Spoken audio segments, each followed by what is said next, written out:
nokta mai maigona achitazamara winda sara ndangovanerera ndapfugama ndanamatsa kwamuri imi ishe ndinoziva shiwa mune rudo mune tsitsi mune nyasha asi nasi aiwa mandigura kunodira kundikanza mfumo pasi ndiani waiziva kuti zvinhu zvichadai nasi uno tongochema tichivhunza samatenga sei mavatora matiro mashamunyoro dzangove ndangariro muri yose yoyuvira amai. When I was young, life was full of promise. Of course, I used to believe that life was fair. I don't believe that anymore.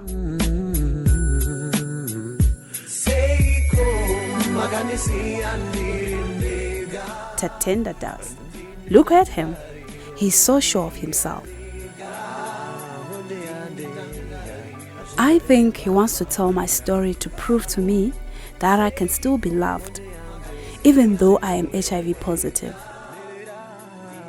That's why he invited me to be filmed at his friend's house, full of statues and paintings. He told me that if he could make people see the world through my eyes, it could change how they think, as if that's likely.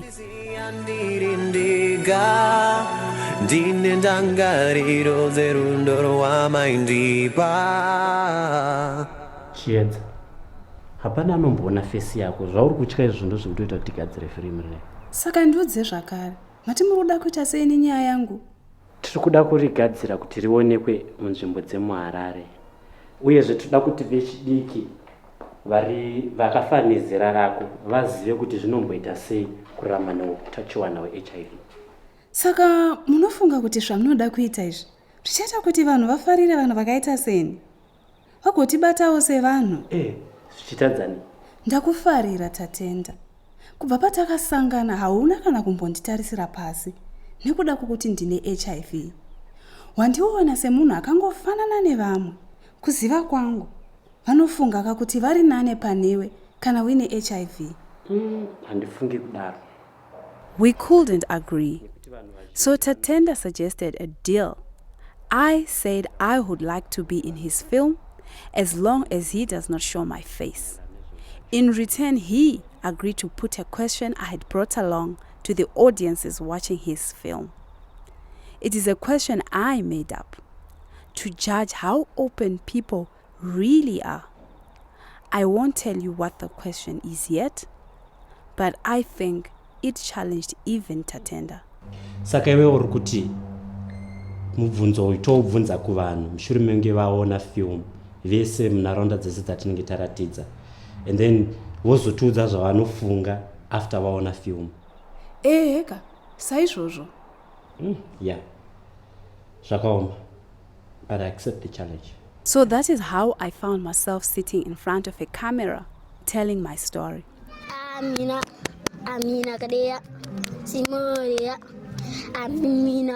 We lived in the ghetto. Until I was 12, I would say that we had a normal kind of family life. There were 5 of us. I have an older brother who is very close to me. Then I have 3 younger siblings. My father was a driver and mechanic, so he was always away working. My mother looked after us. As a child, I was often sick. I was always coughing. I was often in the clinic. I had TB. I even had herpes zoster 3 times. I had lots of illnesses. Shamisa ita alright pauro pako pakati tsukei ewe nyarara mana. Through my childhood, I do remember the support of my family. If I was sick, my father would send money for me to be taken to the doctor. It is probably why I survived.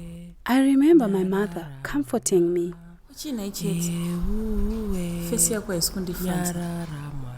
I am grateful for that now, although it made what has happened since much, much harder.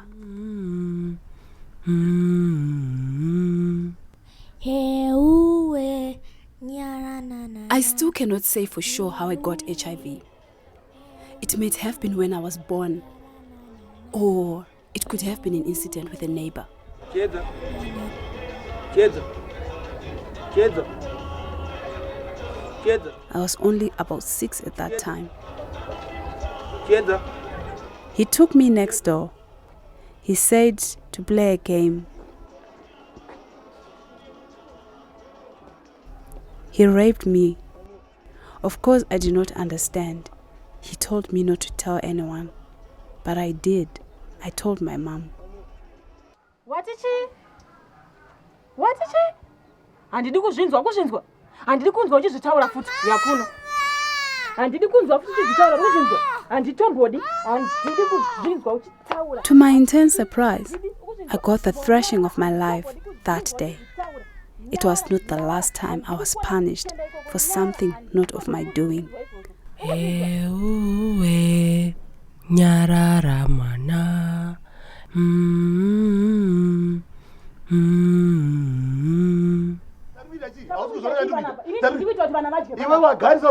When I was about 12, life suddenly changed a great deal.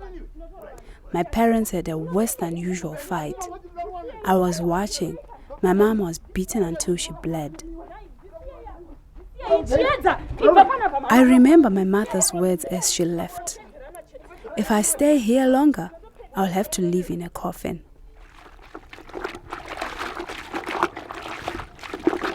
After that, my father married again and went off with his new wife to South Africa. I was left in charge, acting as mother to a growing number of brothers and sisters. My father had another wife in the countryside who died of illness. So her 4 children also came to live with us. I worked very hard at school, but all the chores at home made it difficult.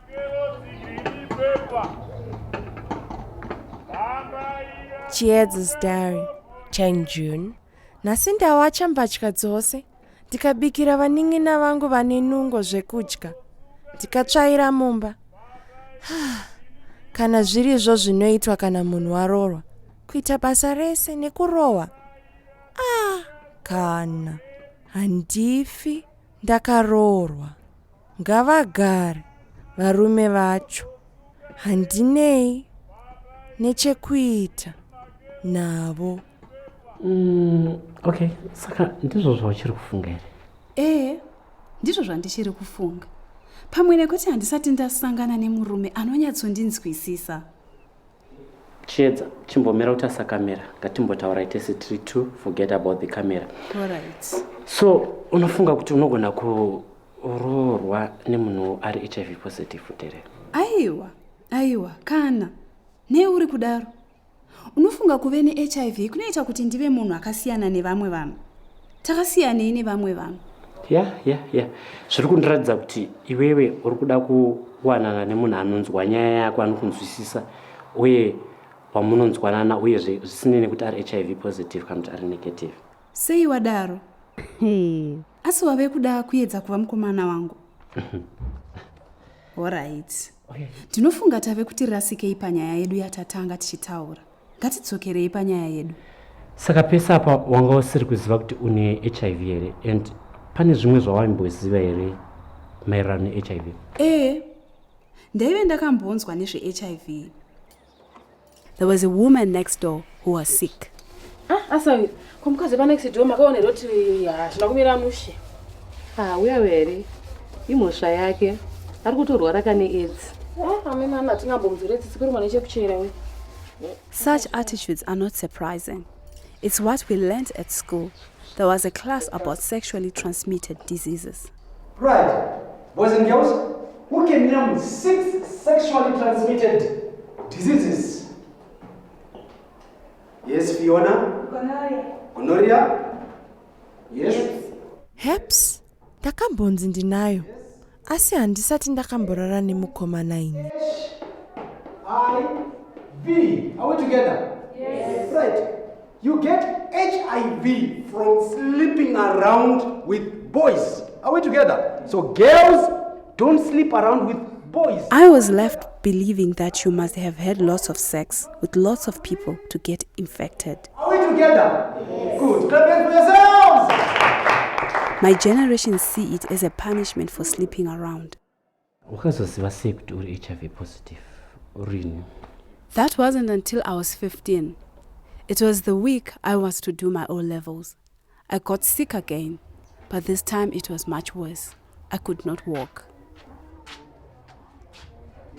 Hezvo, naiwe Chiedza, zvawakatora kwaedza kudhara apa uri kunyepedzera kurwara ufunga kuti basa rinoitwa nani panapa?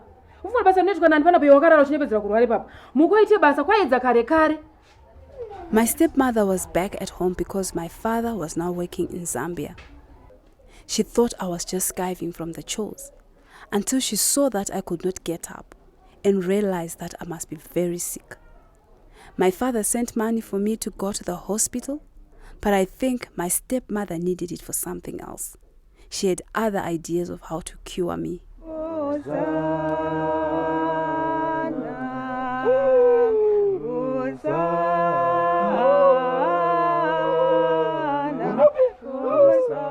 I was taken to see a sect, the Apostolic Faith Healers.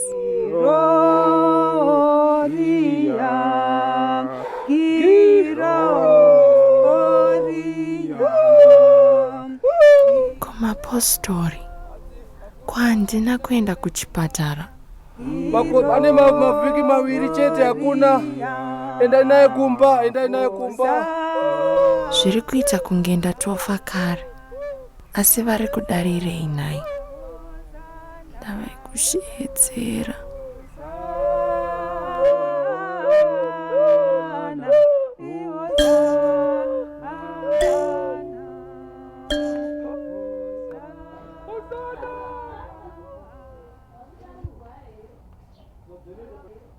Zvinhu zvangu kaizvi, ko vari kuzvigoverei. Vakutoita kunge ndatofa. Apa havasi kutombochema. Saka havandidi. Dai vaindida vaidaro here. Zvave kuratidza kuti vaneta neni. Kunge ndatova mutoro kwavari. The prophecy of my imminent death did almost kill me. It paralyzed my family, preventing me from getting the treatment I needed.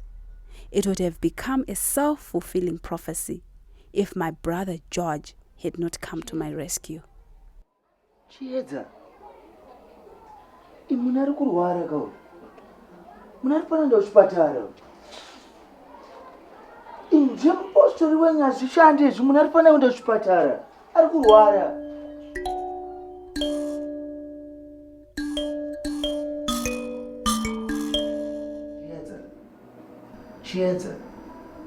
Chiedza. George, uri kuitei pano? Ungadai uri kuchikoro.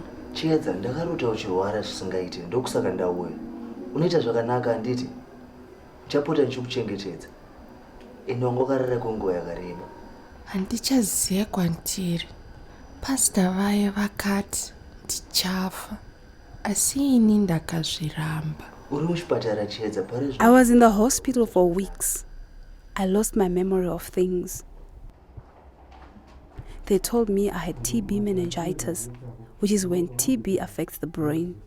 That was when the question of HIV first came up. And because you are presenting with TB meningitis.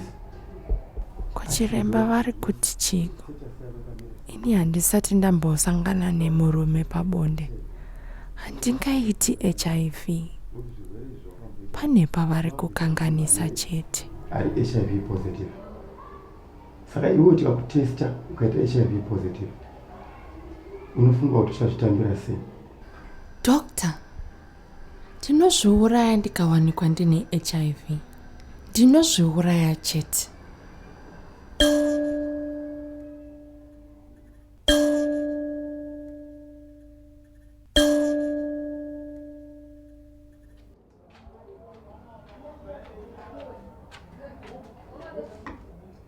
Ndadzoka kumba.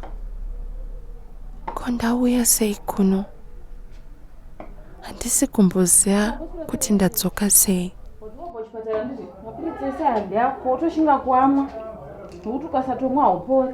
Ko ndakagara kuchipatara nguva yakareba sei? Ko hanzvadzi yangu iripi?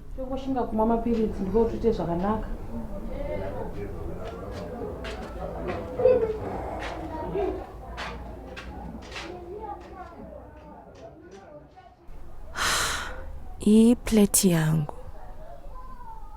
ndiyo yavanogara vachindipira chikafu. Ko kumomoterwa kwayaitwa nenhunzi. Apa hapana anomboda kuigeza. Vanofunga kuti vangabatire chirwere changu.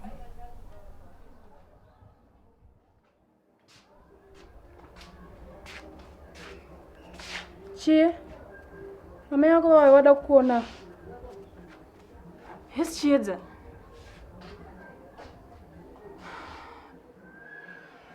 Ko mai vangu vari kubvirei pandiri? Ndafunga kuti vangatondimbundira, asi havasi kana kuda kundibata. Mabhazi achona asi kuti pfuridza kunoti svitsa uko. Ndatozofamba netsoka kuuya kunoko. Apa vari kutaura zvemabhazi. Ambodiwa kwira bhara. Tiri kutoda kuchema. Havana kana hanya neni. Alright, Chiedza. Zvisimbise. Ndiwe Chiedza.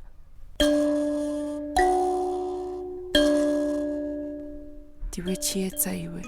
Ungori munhu sevamwe vanhu. Ndiwe Chiedza.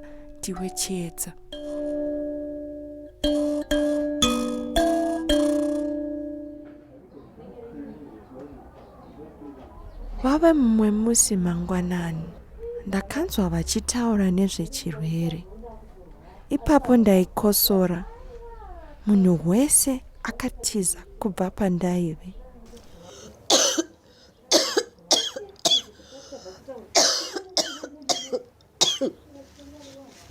Vanhu vese vabuda nekuti ndiri kukosora. Izvi zvanyanyisa. Dai ndaingova neflu. Vaitya zvakadai here? Ndikainwa yese ndinogona kungofa. Asi nei ndiri kuda kuzviuraya? Regai ndife vafare. Ndiite zvavanoda, kwete zvandinoda. Imhosva yangu here kuti ndiri kurwara. Asi mishonga yese iyi imbori yekurapa chii chaizvo.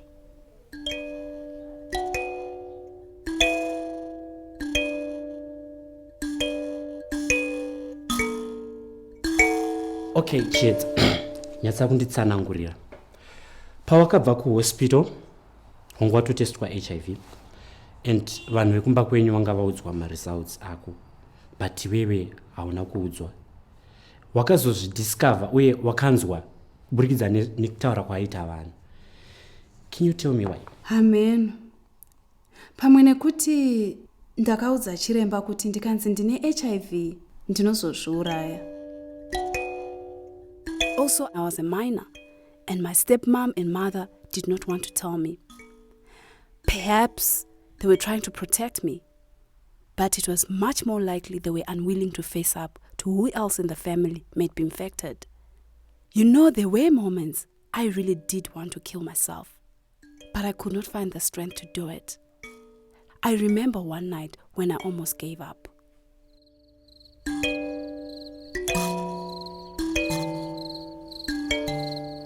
Kwakasviba, ndoda kuenda kutoilet.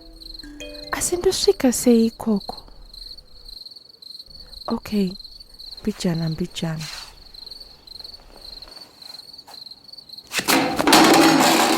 Ai, ndakumpurwa. Handichagone kufamba. That was the worst moment. Lying there until morning, unable to get up. I really did wish I was dead.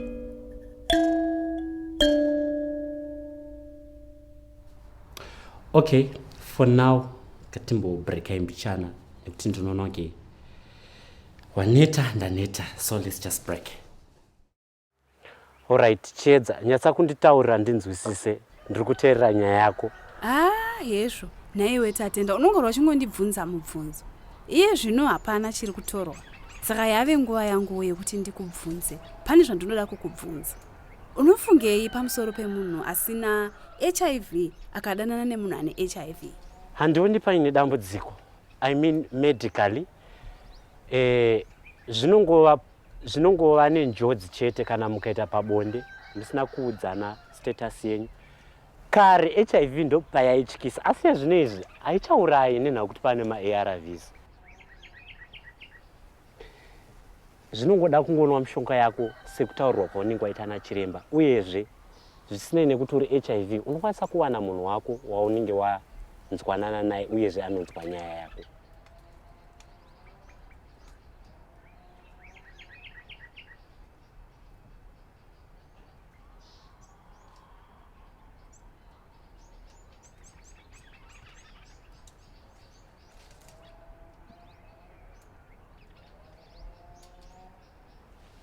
Ndakutovarairwa kuti tinopedzisai interview yedu. Time iri kufamba.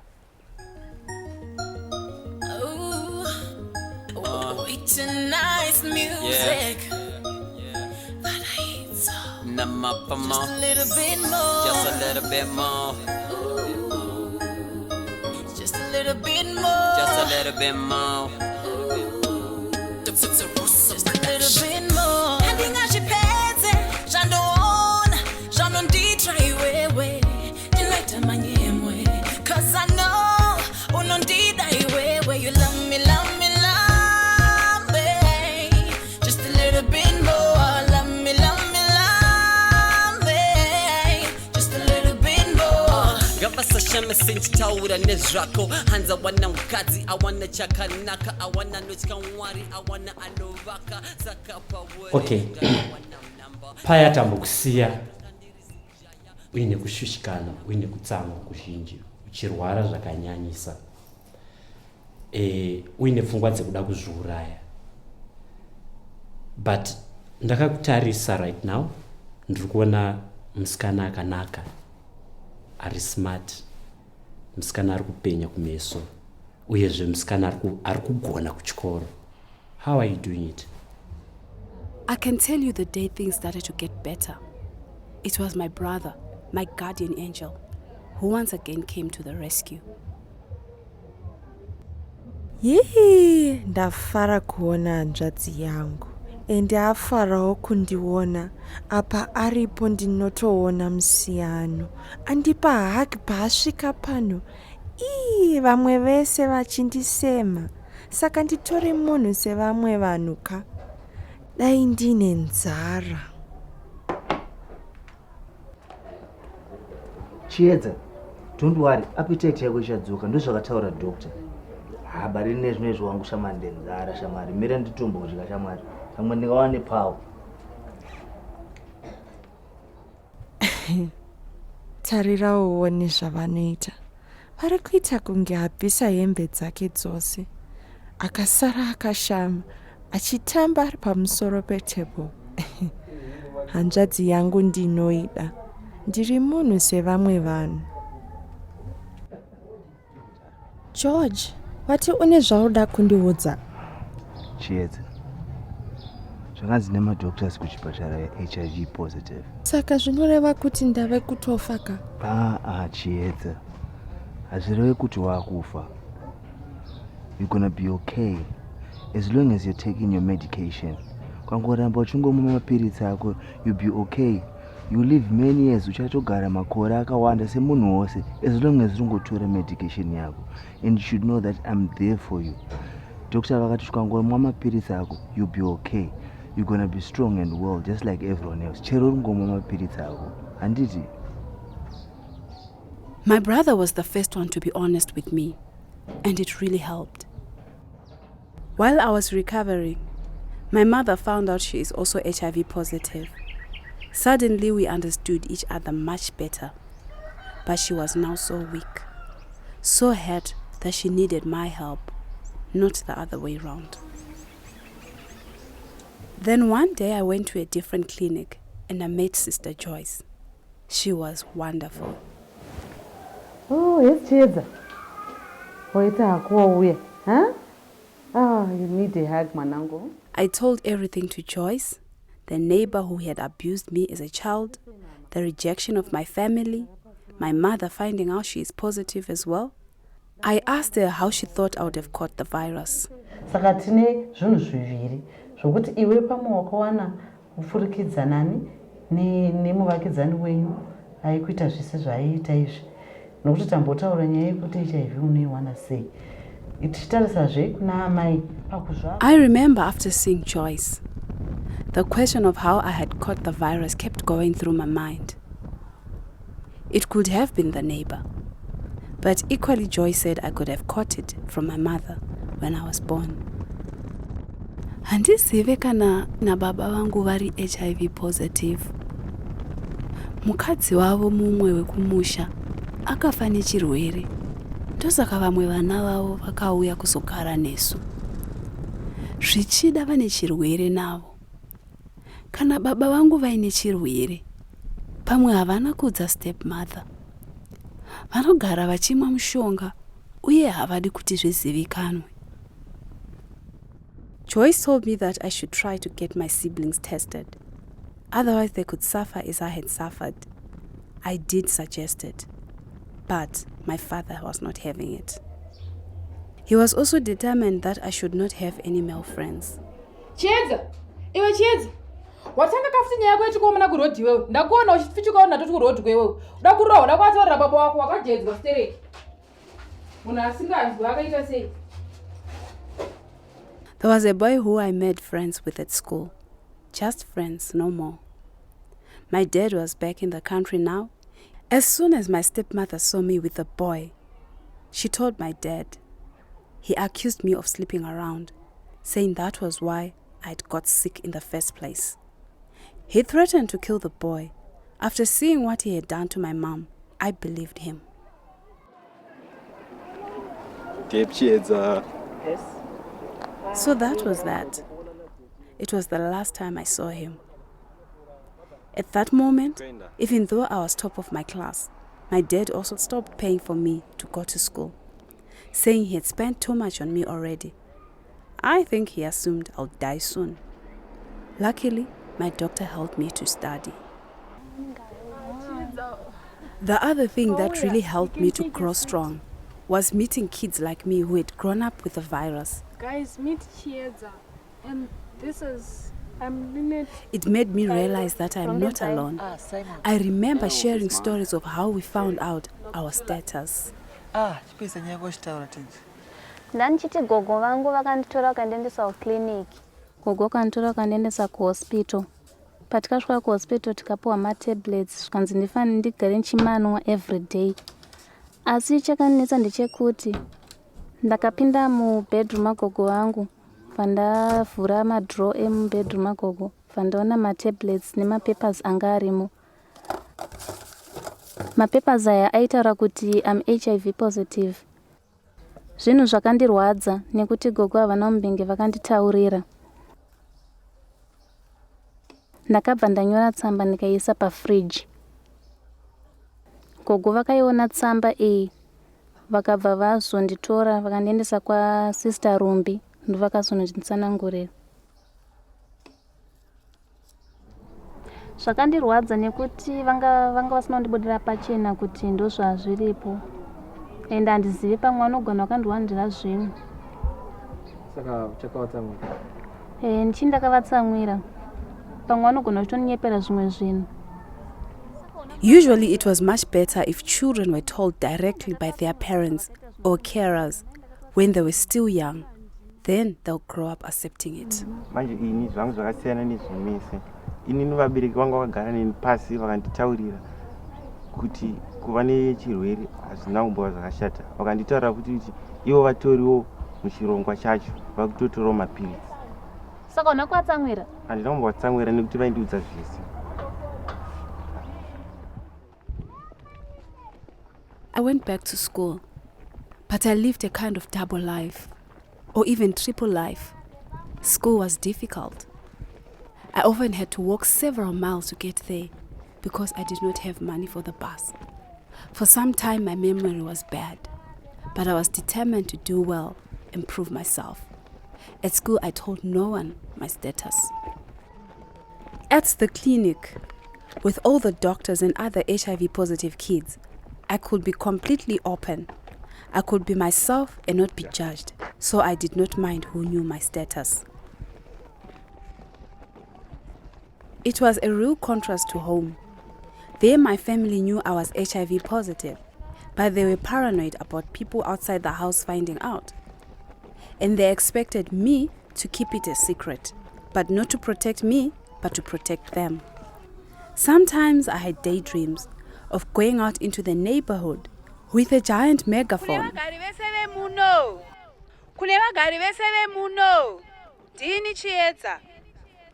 Muri kundinzwa here uko? Ndini Chiedza. Ndinoda kuti mese muzive kuti ndiri kurarama ne-HIV. Vemhuri yangu havadi kuti muzvizive, asi ini handina basa nazvo. Ndakabatwa chibharo nemumwe wemunharaunda ino ndiri mwana mudiki. Munotiwo nenyaya yangu, sezvo vekumba kwangu vasingari kunzwa nezvazvo. Kwani, handina kumbozviita. Asi dai ndakazviita, zvazvichanakidza chaizvo. Yeah, zvikuratidza kuti sounds like hausina kana hanya nezviri kuitika. Ndizvo manje zvakaitika. Pane paunoguma kuita hanya nezvinofungwa nevanhu. Pesa pandaiguma kuita hanya nezvinofungwa nevanhu, zvaindisimbisa. Yes, I can see ende wasimba. Munhu akagwinya. Not just a pretty face. Saka, unofunga kuti ndakanaka? Oh, no. Just an expression. Saka ufunga kuti ndakanaka? No. Zvakanaka, ndiri kutamba hangu newe. Alright. Chimbondiudza humwe upenyu hwako kuchikoro sechikamu cheupenyu hwako. At school, I had to be very careful not to tell anyone my status. I would hear the other kids talking. Iwe, unazoti Joshua anakuya chikoro? Ndanzoti yaenda unoona doctor. Asari kurwara. Anenge ane chirwere cheAIDS notanongogara chingorwara. Iwe Joshua anakana musikana, AIDS anozoiwana kupi? Antoita kana rara nemusikana. Anacho chirwere cheAIDS, anacho. Asikana. Zvakaoma. Anacho. Mapoti aya vaiatya here dai vaiziva kuti ndine HIV. Ndovaudza.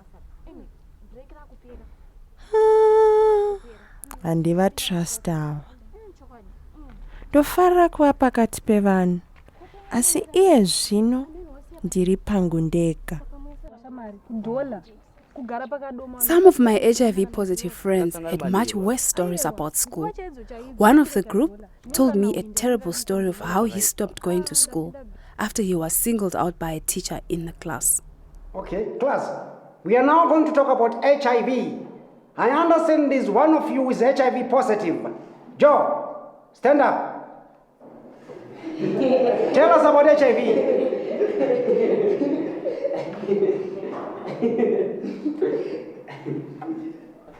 That's unbelievable. Iyi nyaya yechokwadi shamwari. Asi dzimwe nguva maticha anotibatsira zvikuru. Ndaiva nemudzidzisi aindibatsira kuti ndisadzingwa chikoro kana ndaenda kunotora mishonga. zveAIDS. Imi, muri kuita ipapo. Muri supposed kunge muri ma-lessons right now. Endai kuma-lessons. Chiedza. Hauna kuuya kuma-lessons last week mwanangu. Chii chiri kuonedza? Kana uine problem yauinayo pama-lessons ako, undione ndikubatsire. Usaramba uchirovha kuchikoro kuti uimprove mwanasikana.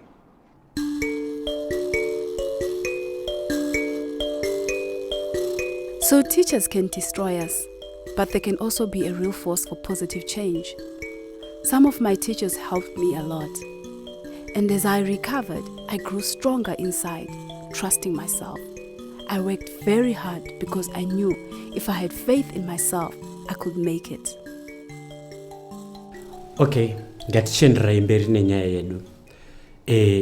Tambotarisa kurwadziswa kwawaita nekushaya tariro kwanga wainako. Apa tauda kuti tichitaura zviri kuitika nhasi.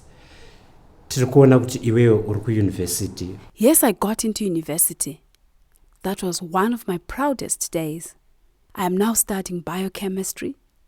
I want to be a scientist. And because I have been through so much, I can help other kids facing similar problems. You know, they have such resilience. They are amazing children and will grow up to be amazing adults if they are only given the chance. They have to cope with so much. So many of them are orphans being raised by aunts or stepmothers.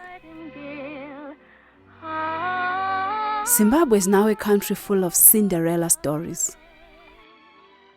You know the story. Cinderella is brought up by the wicked stepmother who doesn't recognize the beauty she has inside. She is made to work all the time and to do the house chores. She doesn't get help at school. She doesn't have anyone to take her to the clinic, to comfort her through the suffering of illness.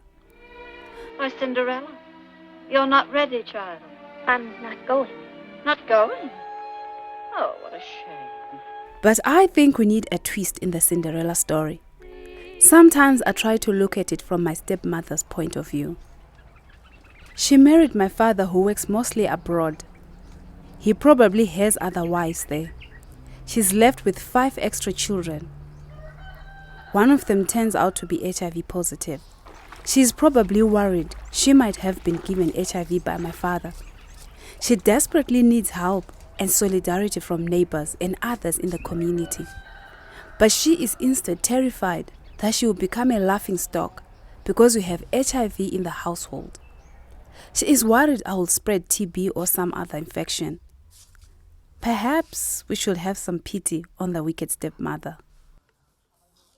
If I ran Zimbabwe TV, I would set up a new competition. It will be the Stepmother of the Year award. Stepmothers from all over Zimbabwe would compete for this prestigious prize by being nice to their HIV-positive stepchildren. And the communities they live in could share in their glory by offering them a helping hand. What about stepdads? Chi pamusoro pavo. Koimika hamuna kabasa ramunomboita kana kunonga masokisi enyu chaiwo. Zvauri hazvina kana basa iwo. Ko vamwe varume vandinomboziva. Asi zvauri kutaura ichokwadi hazvo. Asi pagara panongodiwa award yemastepfathers. Okay. Tinoitawo macompetition avo. Mubayiro unenge uri weapron ine maresi egold ekushandisa pamba. Asi serious? Dambudziko riripo. The problem with how things are at the moment is that it forces children with HIV to grow up lying to protect themselves. They are taught to lie. And then they suddenly have to become honest when they start thinking about love as teenagers. The other day I went with one of the community workers to the house of a grandmother who is bringing up her HIV-positive grandson. The community worker's job is to go to people's homes and try to help out. The grandmother said at the clinic that she had just told her grandson about HIV. So we were visiting to see if we could help answer any doubts. Saka anozviziva here mukomana? Anozviziva, ndakamutaurira. Oh, anoziva kuti sei ari kutora ARV. Ndakakuudza kuti uneni une utachiona. Ndakakuudza veni. Handizvizive. Ndakakuudza. Usati kuramba ndakakuudza. Ane nharo fani mwana yeye mufunge zvenyu. Oh. Ane nharo chaizvo. Kuti hamuna kumuudza zvimwe nguva. Aiwa ndakamuudza. Ndikagorega kumuudza sei? Anenge achitya. Kungoramba zvake asi ndakamuudza. Dai mamuudza kakuti ndo watinoshanda nawo. Ndakamutaurira. Ndo anotibatsira kuti. It turned out she was telling the truth. She had indeed told her grandson, but she had also told him on pain of death not to tell anyone about it. So he did not tell us.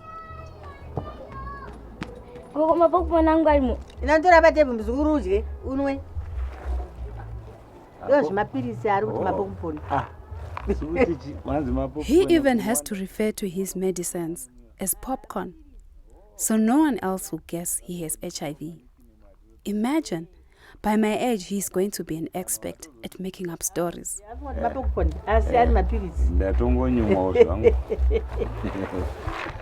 Since pabuda nyaya dzevanhu vari kunyepa, kune vanhu vanozviti vanorapa HIV, zvikuru sei maprofeti emazuva ano. Ndevechokwadi, sekunzwisa kwandamboita, wambotaura uchitiwo pawakarwara wakamboenda kumaprofetsi wayo. Iwe, this is a big issue that I wanted to bring up. All the staff at the clinic are very angry about it because they have known children who have died after they've stopped taking their medicines. I am a Christian. I believe in miracles, but I don't believe these guys who claim they have been given some kind of special power by God to charge large amounts of money to cure people. Let me tell you a story of these twins who came into the clinic. They are orphans without anyone to look after them. They tested positive for HIV and they did very well on ART. But then they stopped coming to the clinic. So one of the community workers went to find them. They told him they had been cured by the pastor at their church and they did not need to take their medicines.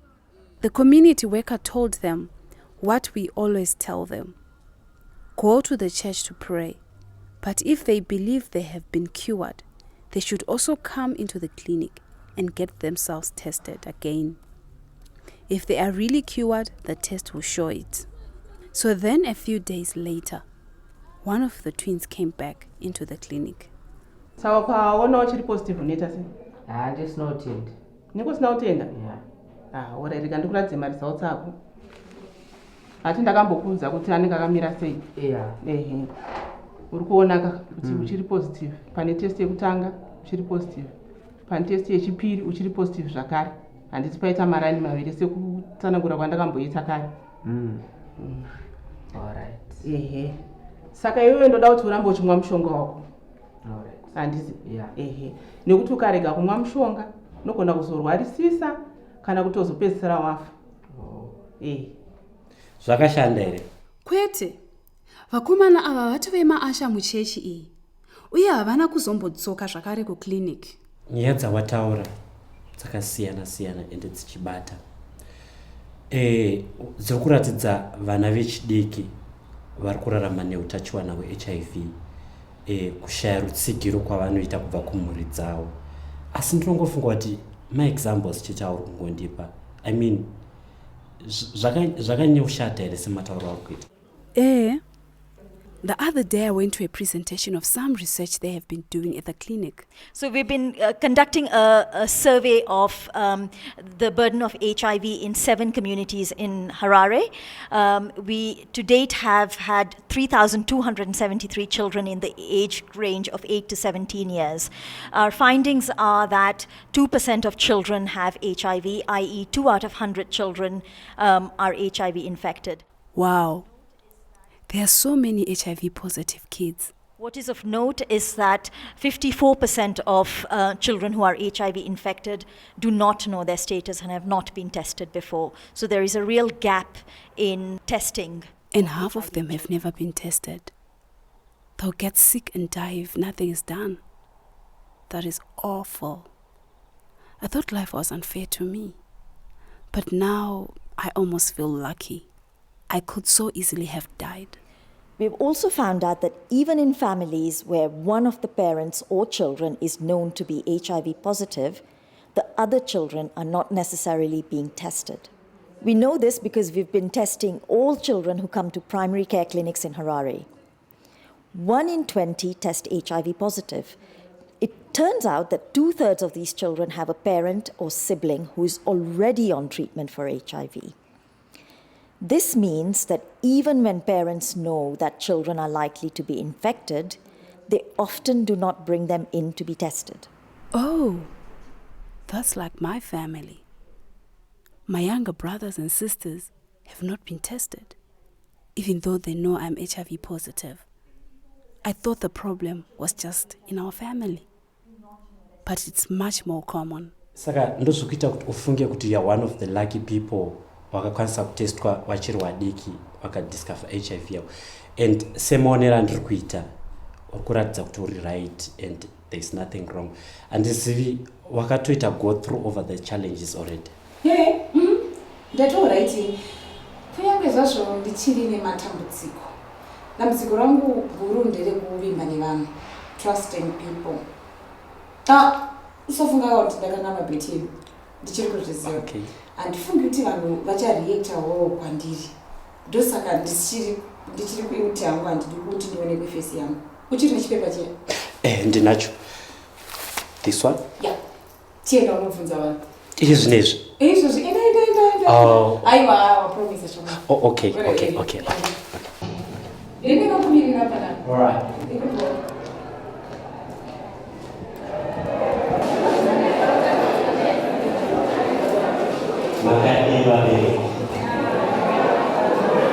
Sekuona kwamaita ufyu ndini tate Chiedza andipa mubvunzo wandipa. Mubvunzo uyu ndoda kuti ndiupe kwamuri mundidetserewo. Asi truly speaking, I am really in love with Chiedza. But my concern is, should I go out with Chiedza once she's HIV positive? Please help me before I give you the question that Chiedza has given me. Ndinofunga kuti kana uchimuda murore, asi kana ndakazvitarira vamwe vangu vari muno vanogona kunga vane muono wakati siyanei. Ndavanofunga kuti kana ukawana musikana neHIV unofanira kuti utotiza. Ndadiscover kuti ya HIV positive. Ndinofara just because wandiudza zvauri and hauna kuda kuti ndizopedzisira ndazvauri and unotondida kundiudza kuti ya positive. HIV is no longer a disease as such. You have a condition. Someone with HIV positive and negative, they can have the children and the family, and they can have a successful relationship condition upon medication. I want what's best for my child. For which best is uninfected.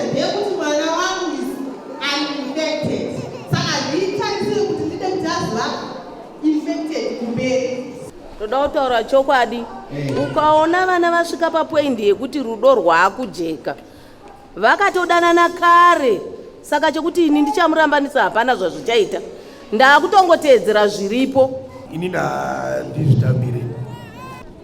Chikonzero chandisazvitambire kangu ndezvoti mwana wangu ndakabudiswa mari yakawanda pazvose. Saka kuti ndizvitambire easy.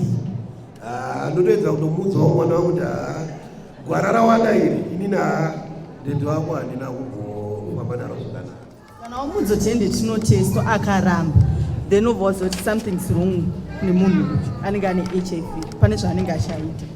Ini ndoona zvisina zvazvinobatsira kuti wasangana nemudikani wako kana kuti wadanana nemunhu ari HIV positive, womutiza, womuziya, asi zvazvinobatsira nekuti uchasangana naye auziye zvaari, uye uchagona kuzosangana nemumwe achakunyebera kuti hadizi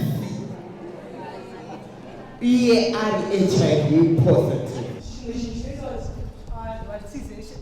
Relationship kazhinji kacho ari munhu wemukadzi kuti asiye murume wake, inyaya yekuti dzimwe dzenguva mukadzi anenge ane information yakawanda pakuzosangana paya painga kuti ngatishandise protection, murume oramba kuti handiri kudyira pepa musweet mupepa. Tichizoona presentation yambobuda yezviri kuwanikwa mutsvakurudzo iyi, zviri kuonekwa kuti 2% yevana vedu 2% iri kuwanikwa ine infection, asi 54% vavo havasi kumwa mishonga, havasi kundotestiswa. Tingati chii chiri kutadzisa kuti vana vedu vaongororwe? Semuno munharaunda yedu yeMufakosi, ini ndinoti vana vazhinji vari kurarama vane utachiwana. Vazhinji vacho ndinofunga kuti vabereki vazhinji vanosvika kunotesisa vana vavo nekuti mwana akazikanwa kunzi ane HIV zvakutorewa kuti newo mubereki unogona uinayo. Saka kutya kuti ko ndikabva ndawanikwa ndinayo ndozoita sei. Mumakliniki chaimo nyange mai vakauya nemwana achirwara kutestwa kwavo kunonetsa. Saka mutemo muno muZimbabwe wanga wakati kana musiri amai kana musiri baba zvinoreva kuti nyange mwana achirwara ane kodzero yokuti atestwe. Zvinoreva kuti ari kudzokera kumba ane mapiritsi asi asina kutestwa. Haleluya. Takutaura nyaya yemaprofits manje. Nyaya yezvitendeyo yabuda kufiyumu. Kuchitendero chimwe chinopora nekuti chiripo kutenda kuna Mwari. Hakusi kutenda. Kutenda kuna Mwari zvinopera. Varipo vamwe vakatopora. Ndaona mufirimu uchinzi mune mumwe akapora akazonobatwa kuti ari positive but titoonera uno vanotozivawo vakatobatwawo negative vaporeswa naMwari. Ndanga ndine mwana wangu musikana HIV. Saka abatwa kudaro akabva anzi adhirivharwa bvapo abva aita zvakanaka. Ndobva aenda kuSouth Africa. Ndobva apedza 3 years asingambonwa mapiritsi. Asi zvakazoti zvatanga manje zviripo. Atichande tinotanga zvekuNazareta. Nguva yakanga isisika kani ipapo. Mwana wangu ndakafamba naye kuNazareta ndinende naye kuhospitari atanga apika. Kuti achipika ipo zvakaramba. Ndikanzi naye kuiki zvikaramba zvikadzokereiko zvikaramba asikana. Mwana wangu akashaya akafa. Mapiritsi akanga aripo kuti apone. Tiri kuda kurapa panyama nepamweya. Handiti saka mapiritsi ari kubatsira kurapa panyama. Zvakafanana nemwana wechikoro haapinde meexam asina kuverenga ane faith yekuti ndinopasa. Unofanirwa kutanga waverenga because Bible rinotaura kuti ndobatsira anozvibatsira.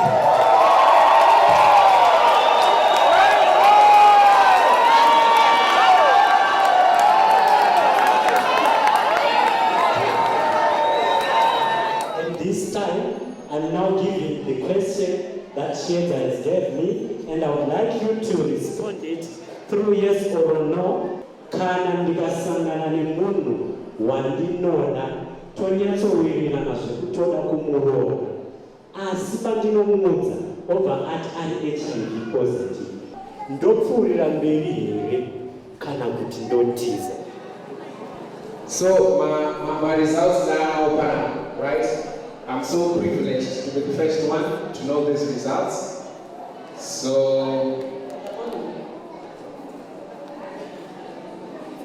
oh, goodness.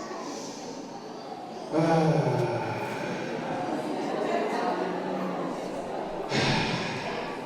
don't know how to Chiedza.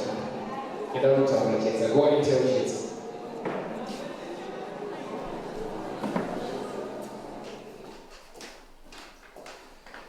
Saka zvafamba sei? Ya, zvaita. Vanhu vavhota vakawanda. MuHighfield vanhu vavhota, mavhoti acho akamira akadai. The results for yes are 245 and no is 58.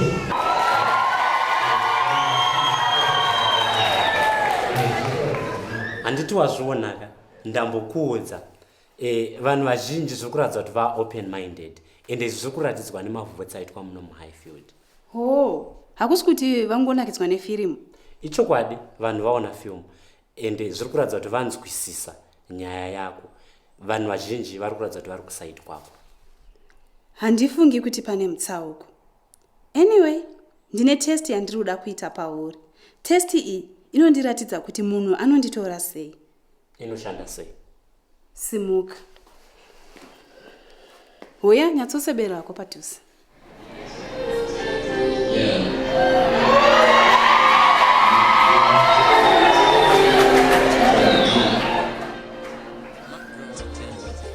Wow, that was nice. Well done, wapasa. What was the test? Inonzi halkomita. Kana ndikahaga munhu akabva pandiri nekukurumidza, zvinoreva kuti haana kunditambira. Asi akandihaga chaizvo, anenge anditambira. Ruda kuti tiite futi? Okay, definitely. But before that, pane zvinhu zvandoda kuti ndikuudze. You might be disappointed nazvo. Ndichiteerera nyaya yako wati unogona kuwanana nemunhu anonzwa nyaya yako zvisinei nekuti ari HIV negative kana kuti ari positive. Asi zvandoda kutaura zvinogona kukutsamwisa.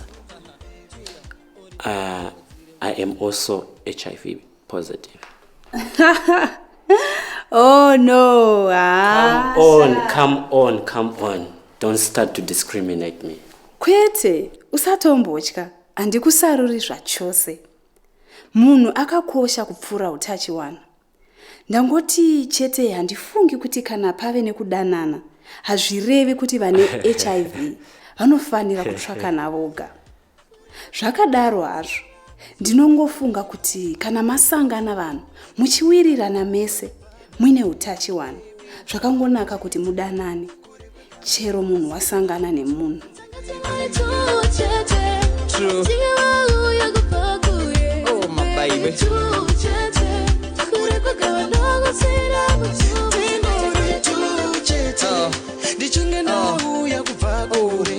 Baby tuchete kure kwegava ndokusina mutuvu baby ngati vake musha wedu mudiwa wangu tingori iwewe rini mudiwa nemhuri yedu tingori pasina wechitatu wemakuwa mudiwa wangu tingori pasina nouya pakati pedu kuzoparadza tongoramba tiri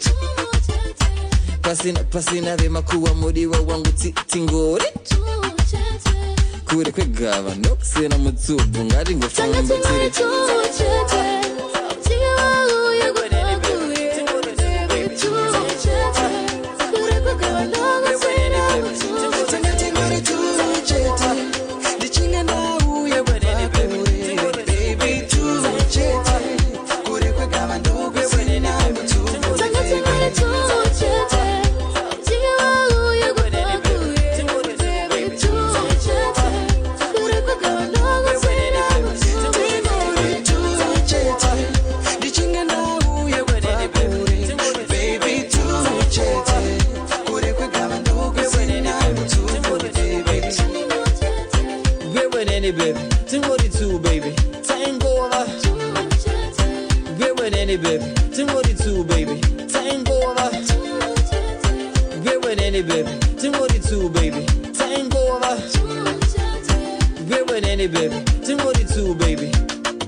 Rutendo. Oh, Safarisa.